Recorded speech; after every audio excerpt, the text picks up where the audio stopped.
Anda akan mendengarkan PPDC Podcast dalam 3, 2, 1. Halo guys, welcome to PPDC Podcast. Balik lagi bareng gue Niko dan Gue Lia. pada episode kali ini kita bakal diskusi terkait suatu topik yang emang dibutuhin banget nih sama setiap orang untuk membantu menunjang karirnya khususnya. Bener nggak Lia? Wah bener banget dong Kak. Pada episode kali ini kita akan bawakan tema apa yang lebih penting, soft skill versus hard skill. Nah kita membawakan tema ini karena memang di dunia pekerjaan kedepannya kita ibaratnya tuh harus dituntut untuk mempunyai hal tersebut. Dan untuk mendapatkannya bisa memulai sejak bangku sekolah dan kuliah nih.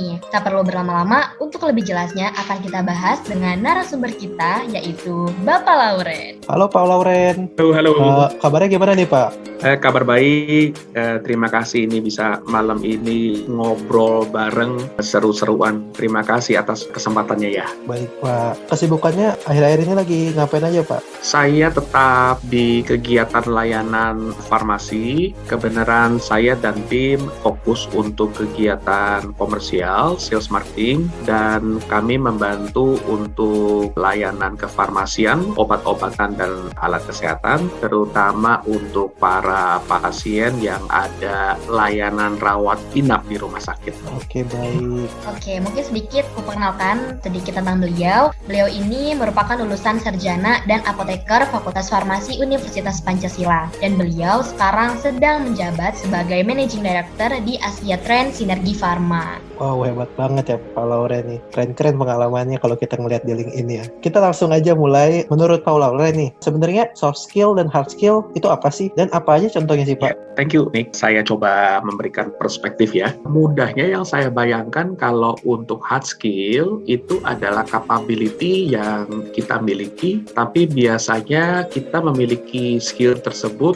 membutuhkan waktu yang relatif panjang untuk bisa mengasah skill tersebut sampai pada posisi yang ready to use implementasinya nih. Sedangkan soft skill itu adalah kapasitas yang kita miliki yang dari segi waktu dibandingkan hard skill, kita bisa mengasah keterampilan soft skill dengan kurun waktu yang relatif lebih singkat. Baik Pak, mungkin untuk contohnya itu apa Pak? Thank you.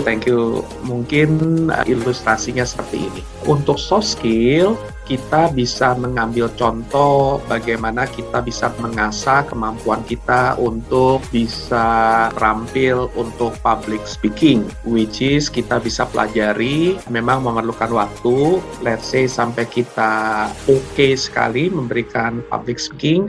Mungkin kita memerlukan waktu, let's say, untuk kurun waktu 3 bulan atau 6 bulan. Tapi dibandingkan dengan hard skill yang tadi saya sampaikan, hard skill contohnya adalah kemampuan kita pada saat sekarang kita belajar di bangku kuliah, setelah 4,5 tahun, kita menjadi lulusan sarjana farmasi. Nah, 4 tahun itu adalah waktu yang relatif jauh lebih panjang untuk kita bisa memiliki full set yang memang harus dimiliki kompetensinya sebagai sarjana farmasi. Sehingga hard skill itu kurun waktunya kita untuk memperoleh capability perlu diasah untuk lebih bertekun dalam jangka waktu yang relatif lebih panjang. Sedangkan soft skill itu bisa kurun waktunya lebih singkat dan bisa dipelajari oleh hampir semua dari kita dengan lebih cepat. Nah, sedangkan hard skill mesti kita tekunin dari langkah-langkah satu ke langkah berikutnya gitu. Jadi perspektifnya ada di waktu.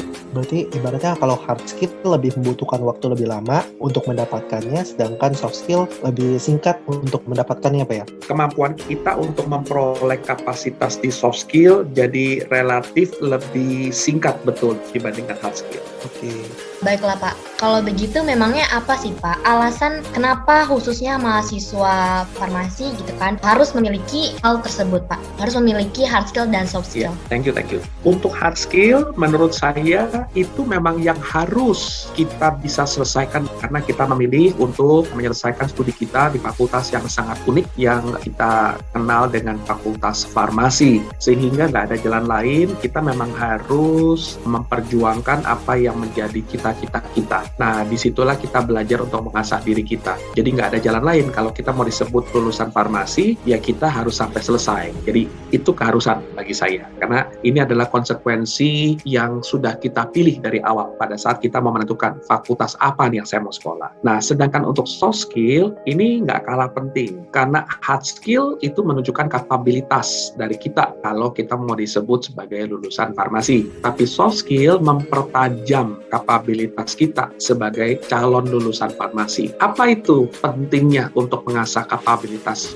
soft skill setelah kita memperoleh gelar kesarjanaan kita di farmasi? Kita jadi lebih tajam untuk bisa mengartikulasikan kemampuan yang sebenarnya sudah kita miliki. Nah, ketajaman itu jadi semakin bisa membantu masyarakat, teman kita, adik kelas ketika kita punya soft skill. Misalnya kemampuan melakukan komunikasi, melakukan persuasif, bisa diskusinya ngalir, itu adalah hal-hal yang membantu kita. Karena sebenarnya kita bisa, tapi kita perlu menyampaikannya dengan tepat kepada siapa lawan bicara kita.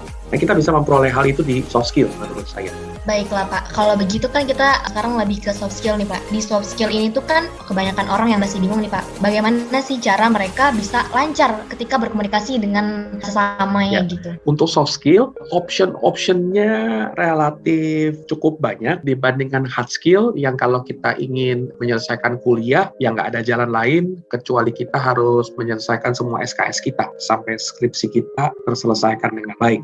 Tapi untuk soft skill, kita ada option misalnya nih, kita ikut di dalam komunitas yang merupakan hobi dari kita, itu sebenarnya mengasah kita untuk soft skill kita menjadi lebih baik. Karena di situ kita jadi aktif untuk menyampaikan ide, melakukan komunikasi. Tapi pilihannya nggak cuma bergabung di komunitas, kita bisa juga memiliki kesempatan untuk mencari mentor, kakak kelas kita, yang kita asumsikan merupakan sumber inspirasi bagi kita, karena kita rasa bidang yang mereka punya adalah bidang yang saya cari, figurnya cocok yang seperti saya inginkan untuk menjadi pengembangan diri saya, itu juga menjadi option yang baik. Atau mungkin selama di Senat, ini juga menjadi kesempatan yang baik untuk bisa bergabung di dalam aktivitas Senat, mengikuti apa yang menjadi talenta, apa yang menjadi panggilan dari diri kita masing-masing. Ini adalah option-option terbaik yang kita bisa mulai pelajari, mulai berkecimpung, berkiprah, sekalipun kita sekarang pada posisi sedang belajar aktif sebagai mahasiswa atau mahasiswi. Jadi pilihannya akan sangat variatif. Menurut saya menjadi pilihan yang sangat penuh alternatif bagi kita. Baik Pak. Kalau begitu, gimana sih Pak cara mendapatkan atau mengembangkan skill tersebut, khususnya pada saat masih masa kuliah nih Pak? Kan kita kuliah itu 3,5 tahun sampai 4 tahun ya. Nah itu kan dengan waktu yang singkat ya ibaratnya ya. Nah itu gimana sih cara mendapatkan atau mengembangkannya dalam waktu singkat itu? Supaya nanti di dunia pekerjaan itu kita udah dapat nih, udah bisa survive di dunia pekerjaan nanti. Iya, diseriusin saja apa yang menjadi panggilan atau apa yang menjadi kegemaranmu sejak masa kuliah. Misalnya, Niko suka sekali dengan aktivitas yang sifatnya itu outbound. Nah, mulai diseriusin bagaimana untuk menjadi pencinta alam yang memang sangat ilmiah, memang sangat baik untuk mempelajari kaidah-kaidah dasarnya. Jadi mulai diseriusin. Nah, untuk tahu serius ini seberapa jauh, apa yang harus dilengkapi kalau mau serius, padukan mungkin kita perlu untuk mencari senior yang ada di bidang yang kamu suka, misalnya di kegiatan alam gitu ya, pencinta alam, untuk kemudian kita bisa menjadi partner bagi kakak kelas kita ini untuk menanyakan pengalaman dia sehingga memperkaya nih. Oke, kalau begitu maka seriusnya saya untuk berlatih, tapi perspektif yang saya punya jauh menjadi lebih tajam, menjadi lebih luas karena kita mendengar apa yang menjadi real world dari senior kita yang mungkin sudah lebih banyak perspektif dan pengalamannya. Jadi maksud saya jangan lupakan untuk seriusin apa yang kamu suka, tapi kemudian bandingkan dengan real world, itu kira-kira bagaimana kita makin mendekati real world. Karena begitu kamu makin mendekati real world, sebenarnya kamu berlatih untuk makin siap. Begitu nanti kita menghadapi real world, kamu sudah makin similar. Similar itu makin mirip seperti yang diinginkan, apa yang harus kita persiapkan pada saat nanti kita memang berkecimpung di dunia nyata. Saya rasa itu jadi paduan dua hal itu. Menarik sih, berarti kita harus mencari mentor, lalu kita harus membandingkan dengan dunia nyata nanti di yang kedepannya Pak berarti ya. Betul. Kan ini kan kalau saat-saat ini kan lagi marak itu kampus Merdeka tuh Pak, di mana kita katanya Pak Nadiem bisa melatih soft skill dan hard skill kita supaya di dunia pekerjaan nanti kita udah siap lah. Menurut tanggapan Bapak itu gimana Pak? Apakah itu relevan Betul. Pak? Khususnya untuk mahasiswa farmasi ya Pak ya? Karena kan farmasi katanya sih, kata orang ya, katanya dia nge-lab terus itu. Menurut Bapak gimana tanggapan Bapak? Impresi itu pernah ada, tapi impresi itu sekarang sudah mulai bergeser. Kalau kita lihat, saya personally melihat kalian yang saat ini saya melihat ya, adik kelas, saya memiliki perspektif yang sama seperti Nico ketika saya melihat pada saat saya kuliah. Tapi ketika saya melihat kalian, jauh. Kalian sebenarnya nggak boleh merasa menjadi mahasiswa-mahasiswi farmasi yang kok kelihatannya anak lab habis gitu ya. Enggak juga. Kalian harus bangga dengan semua aktivitas yang kalian punya, termasuk kegiatan PPDC malam ini. Ini adalah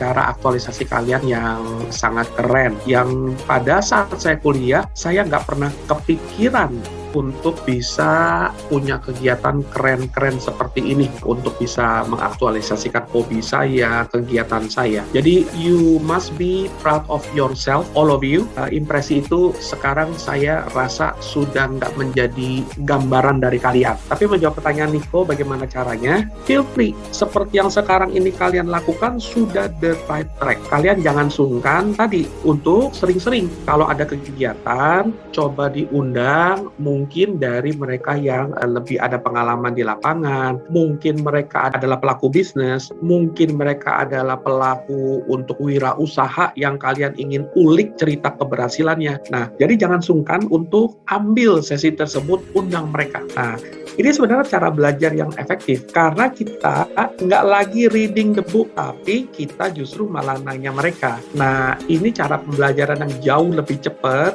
plus sangat menarik. Karena kita jadi nggak terlalu jenuh hanya melihat definisi, tapi kita menjadi sangat ter-encourage gitu ya, sangat terpicu, sangat kreatif ketika kita mencari keberhasilan yang mereka peroleh yang menjadi inspirasi kita.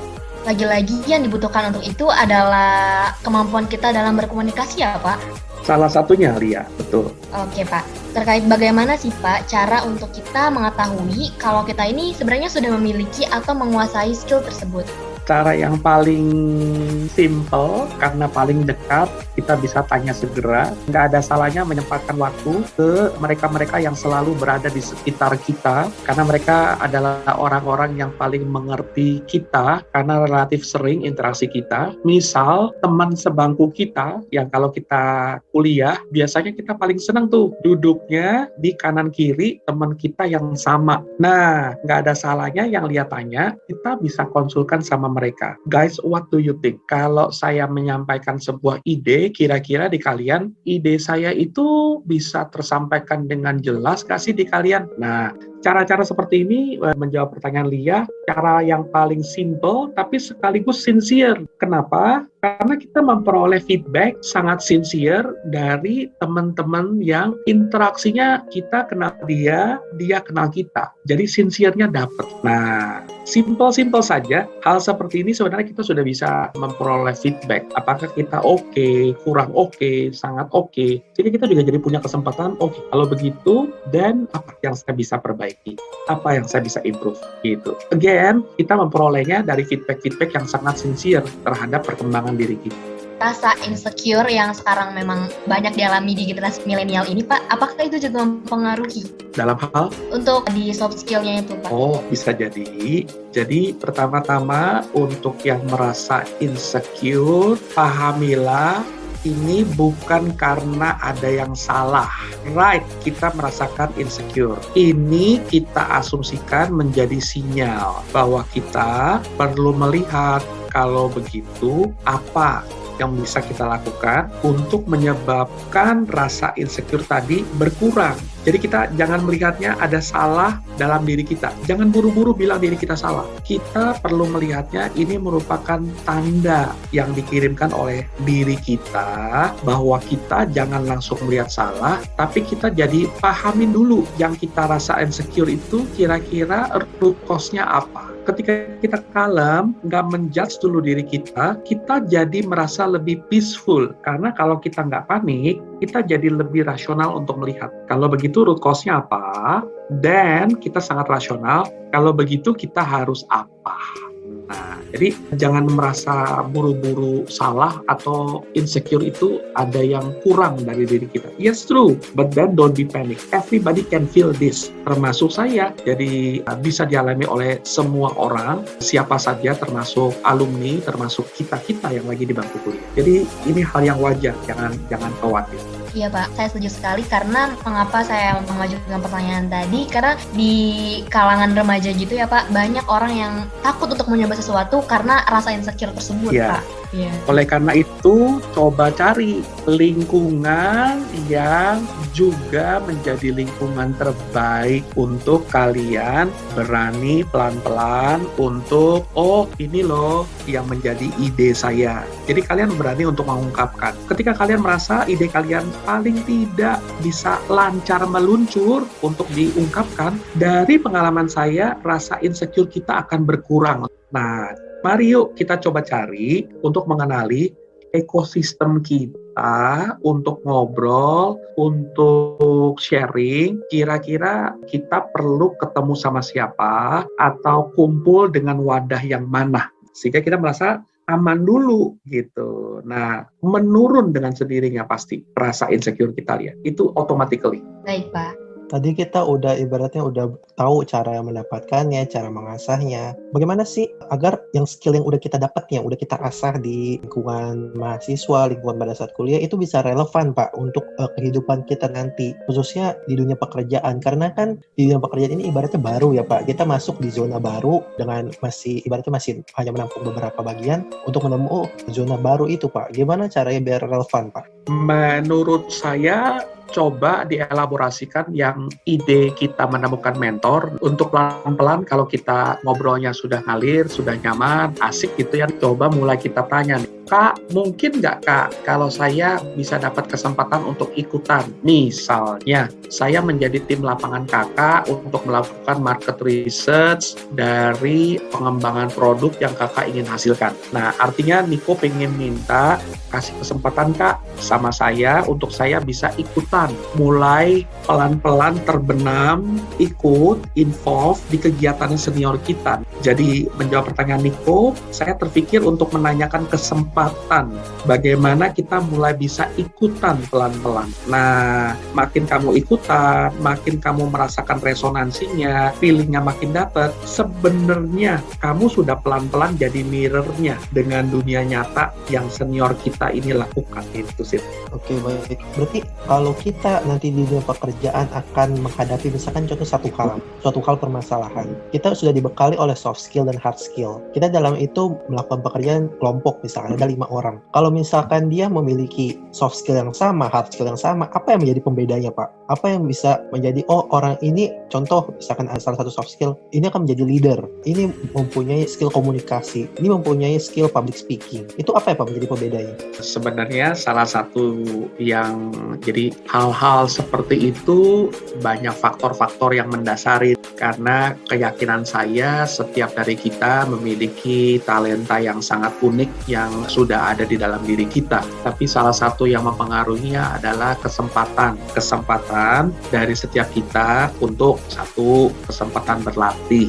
Nah, kalau seseorang memiliki kesempatan yang relatif lebih banyak, lebih besar, misalnya untuk berlatih mengenai kepemimpinan, karena dapat kesempatan untuk memimpin rapat, karena mungkin dia tipikal yang bisa memoderasi. Nah, kesempatan ini yang menyebabkan dia memiliki waktu untuk mengasah lebih banyak kesempatan dia dengan talent yang memang dia miliki. salah satu faktornya adalah kesempatan. Salah duanya adalah kita sendiri sebenarnya pernah melihat nggak nih, kita sebenarnya kenal nggak dengan talenta-talenta yang ada di dalam diri kita. Apa kira-kira yang merupakan uniqueness yang kita miliki sangat unik, yang belum tentu teman kita satu kampus mungkin tidak sama persis dengan keunikan yang kita punya. Kemampuan mengenali diri ini menjadi kesempatan yang baik untuk kita akhirnya at the end of the day tahu bahwa ada 1-2 poin yang menjadi pembeda kita antara diri kita dengan teman kita, antara diri kita dengan kakak kita misalnya. Jadi pengenalan diri juga bisa menjadi faktor yang menjadi penentu seberapa dekat diri kita mengenali diri kita dalam artian talentnya apa, kelebihan unik berikutnya apa. Jadi ada beberapa faktor. Nah dari situ kita baru bisa melihat, kalau gitu saya sebaiknya pada sebuah tim harusnya complementary nih. Jadi jangan bersaing nih, karena makin kita memahami satu dengan yang lain, jadi jatuhnya adalah complementer. Complementer itu like a rainbow. Rainbow nggak akan terjadi ketika semua warna itu maunya menang-menangan. Merah semua. Tapi different color akan memberikan complementary. Baru menjadi paduan yang baik as a rainbow. Oke, mantap banget. Ternyata baru sadar saya. Pelangi tersusun atas berbagai banyak warna. Kalau mereka misal merah semua, tidak jadi pelangi. Betul. Jadi spiritnya kolaborasi, karena di spirit kolaborasi kita tidak membiarkan warna dominan di dalam diri kita untuk menguasai gelanggang, sehingga kita memungkinkan diri kita untuk melihat ada warna lain. Oke, baik Pak. Oke Pak, menurut Bapak skill apa saja yang harus mahasiswa punya, khususnya mahasiswa farmasi, untuk dapat menunjang karir mereka ke depannya Pak? Yang pasti yang tadi kita bicarakan mengenai communication itu sudah merupakan hal yang perlu banget untuk kita sangat artikulatif ya. Artikulatif itu bisa menyampaikan dengan baik apa yang kita maksud, memahami juga apa yang orang lain maksud. Skill berikutnya yang saya lihat merupakan skill yang diperlukan makin kemari, makin ke masa depan adalah problem solving. Karena makin kemari kompleksitas dan koneksitas yang kita hadapi setiap hari itu makin kompleks, makin rumit, sehingga nggak tertutup kemungkinan skill yang harus kita miliki itu adalah menyelesaikan problem-problem yang kita hadapi setiap hari. Nah, ini menjadi skill berikutnya nih. Mungkin maksud Lia, kira-kira apa future skill yang bakalan in demand pada saat kita nanti memasuki dunia kerja? Menurut saya salah satunya adalah problem solving. Baik Pak, jadi yang harus itu adalah problem solving dan juga ilmu dalam berkomunikasi ya Pak? Tuh. Dan saya rasa ingin menambahkan satu lagi, ini juga penting, sekarang menjadi sangat mengemuka mengenai creative thinking. Creative thinking itu dari mulai mencari design thinking, memadukan ide kreatif. Kalian nih, di PPDC ini kan sebenarnya karena kalian memiliki design thinking kreatif yang sangat baik, sehingga akhirnya melahirkan sebuah keputusan. Kalau begitu kita harus memiliki wadah untuk kita lakukan secara rutin. Nah, ini menjadi aktualisasi sebenarnya dari yang kalian sudah lakukan mengenai creative thinking, design thinking. Baik Pak, untuk itu apakah ada impact yang akan ditimbulkan di dunia pekerjaan kita nanti jika kita hanya memiliki dominan terhadap hard skill namun soft skill-nya itu sangat minim seperti itu Pak? Sebaiknya kita pada posisi neraca yang relatif balance. Seperti kita memiliki tangan kanan, kita juga memiliki tangan kiri. Aktivitas kita akan jauh lebih balance ketika we have the balance antara aktivitas tangan kiri dan complementary dengan tangan kanan. Menjawab pertanyaan Lia, maka akan sangat balance juga bagi kita yang punya hard skill di bidang-bidang spesifik, fitokimia, analisa makanan, akan sangat balance ketika kita juga memiliki kapasitas soft skill yang baik. Jadi instead of hard skill, Lia juga punya kapabilitas yang oke banget di soft skill. Ini akan menjadi complementary each other, as unique as you are, because dia bisa menampilkan sisi rainbow, hard skill dan soft skill. Oke, baik Pak. Karena balik lagi ke tadi, setiap orang itu memiliki kelebihannya masing-masing ya Pak ya? Betul. Baik Pak. Mungkin ini menjadi statement biasa orang-orang, terutama yang lagi mahasiswa atau fresh graduate, misalkan gitu. Percuma gitu, kita punya soft skill, kita punya hard skill yang udah kita asah, kita udah belajar matematika sama kuliah, tetapi kalah sama koneksi, Pak. Orang yang udah punya koneksi itu, ya percuma lah ibaratnya. Oh dia udah punya koneksi nih, makanya dia bisa lolos. Percuma nih, gue belajar mati-matian, belajar soft skill. Jadi percuma. Itu gimana Pak tanggapan Bapak? Pertanyaan Niko sangat menukik dengan kontekstual dunia kerja impresinya ya Nick. Let me tell you like this, keyakinan saya personally, kalian semoga juga setuju, jangan khawatir dengan hal seperti itu. Kalau memang diri kita itu diamond is still diamond. Even though you are as a diamond, sementara waktu ketutup dulu untuk ada lumpur, ada debu. But at the end of the day, you are still diamond, right? Jadi, jangan sangat yakin dengan hal yang tadi disampaikan. Itu adalah impresi, tapi kita bisa menjawab impresi itu kok. Show to the world apa yang menjadi hard skill, tapi kalian memang komplit kok. Jadi memang unbeatable antara hard skill kalian dengan soft skill. Nah, dunia kerja saat ini nih, posisinya sangat-sangat rasional. Apa itu artinya? Semua bisa menilai kok. Yang diamond tadi memang diamond. Maka orang nggak akan ragu lagi karena paduannya solid. Dia punya hard skill, dia punya soft skill. Terus nggak ada lagi yang nggak kebit sama dia gitu. Jadi don't worry. Sekarang ayo rapi-rapi yuk untuk mempersiapkan diri kita menjadi diamond yang sebaik-baiknya diamond diri kita. But then kalau begitu jadi diamond, nggak akan bisa diamond itu dibilang bukan diamond. Diamond dibilang batu-batuan biasa. Cannot. Jadi harus yakin pada saat Tiko menjadi diamond, diamond is still diamond. Karena dunia kerja sekarang makin rasional. Oke, siap Pak, mantap. Ini akan menjadi pertanyaan terakhir yang menutup podcast kita ya Pak ya. Menurut Bapak, dari sisi Bapak, apa yang lebih penting? Soft skill atau hard skill? Kalau boleh pilih, bukan penting nggak pentingnya, tapi susunannya. Saya cenderung akan pelajarin dulu susunan untuk saya bisa dulu itu adalah yang hard skill. Why hard skill? Karena hard skill butuh waktu, butuh ketekunan, butuh kedisiplinan yang saya harus bersetuju ria dengan diri saya bahwa saya harus bisa. Nah, karena waktunya relatif panjang nih, saya harus bisa buktikan dulu. Itu harus selesai. Nevertheless, sambil jalan menyelesaikan hard skill, kalau susunan berikutnya kamu tanya, maka saya akan mulai mengisi hard skill saya dengan complementary soft skill. Jadi at the end of the day, jatuhnya adalah seiring sejalan nih antara hard skill, tapi belajarin dulu. Sambil jalan, jangan sampai nggak mempelajari soft skill. Sehingga si soft skill bisa menjadi complementary bagi si hard skill. Oke, baik Pak. Wah, menarik banget ya topik pembahasan kita kali ini.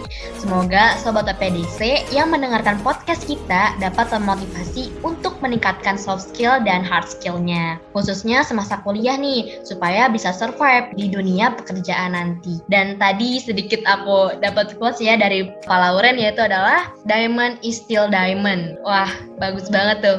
Kayak kalian tuh gak perlu takut untuk tidak terlihat, karena diamond pasti punya daya tariknya tersendiri. Betul tidak Pak Lauren? Sepakat. Oke, pastinya dong. Keren banget diskusi kali ini dengan narasumber yang emang udah berkompeten. Terima kasih kepada Pak Lauren yang udah menyempatkan waktu dan untuk bisa berdiskusi di PPDC Podcast kali ini, Pak. Terima kasih kesempatannya untuk semuanya. PPDC, keep moving, terus bisa berkontribusi. Kalian adalah talent-talent unik, so believe yourself. Baik. Oke, jangan lupa ya teman-teman untuk cek PPDC Podcast dan kabar PPDC di Spotify PPDC, YouTube, dan Instagram SEMA FFKMUP. Sampai jumpa di lain waktu teman-teman. Bye-bye!